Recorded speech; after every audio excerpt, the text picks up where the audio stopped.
Here you have, using Akeidat Yitzchak as an example, ways by which, and this is just my own humble presentation, but I'm sure you can come up with better ideas, ways by which you can engage students from the lowest to the highest. This is the original taxonomy. There have been other revisions.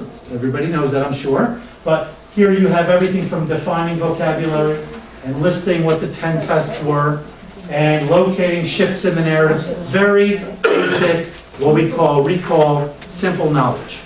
Okay? It gets a little bit more sophisticated.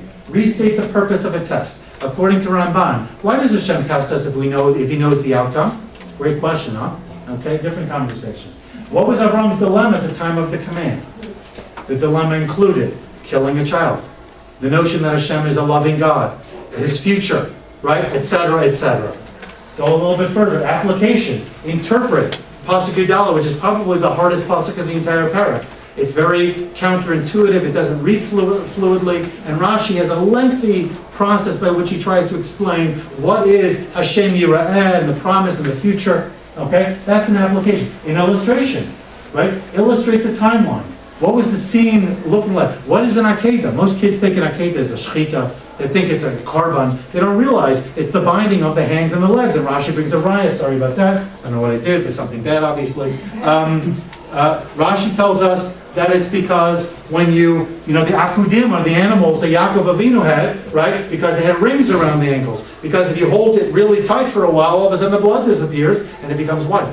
So the word Akeida means bound. It doesn't mean anything else, but we don't realize it because we think of it in a different context. Okay? Then we go a little bit further to analysis. Distinguish Avram's reaction to your reaction.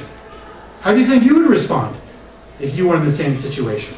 Right? I don't think there's anything wrong with saying, how would I? Otherwise, it's there. If I want to make it here, if I want to learn something out of it, I have to see how does his reaction differ from what I would do. Compare and contrast Rashi's list of tests to Rambam's.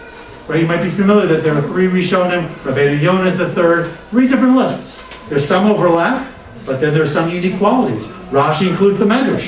Rambam doesn't include the Medrash. Rambam separates Hagar from Yishmael as 2 different tests because he doesn't have enough otherwise, based on the simple reading of the Psukim. So you're distinguishing and you're explaining why. It's an application. All right? Compare and contrast. You debate. Is this really the hardest test? And Rashi says it is. Right? Why is it Elokim Nisa Avram right here? And he says, no, please. Right? Because all the other tests, okay, whatever. But this is the test, where Rashi says that clearly. Is it really? Make them defend that position. Make them understand why this is so much harder than Lech Lecha.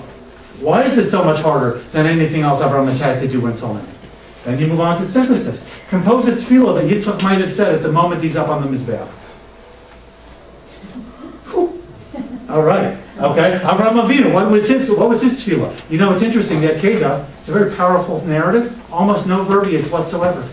The first time there's any word said from one person to another is in Pasuk Zayin, where Yitzchak says to Avram, Avi, and he responds, Hineni b'nei, and then he says, Hinei ha'esh ha'ma'achelas v'yaseh la'olam.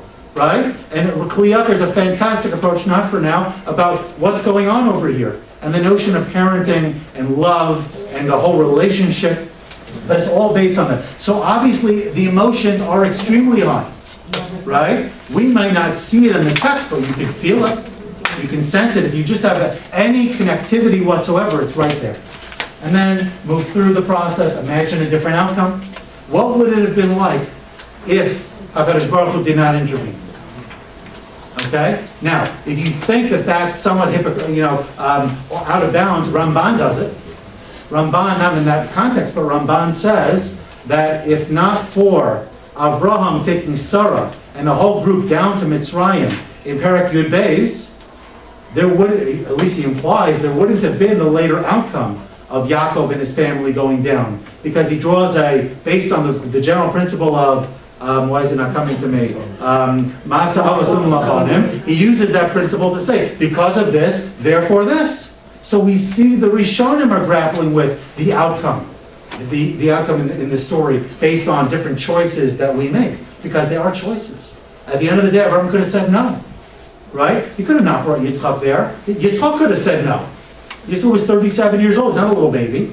He had every right to step in and to assert for himself. He didn't do it. What's the outcome?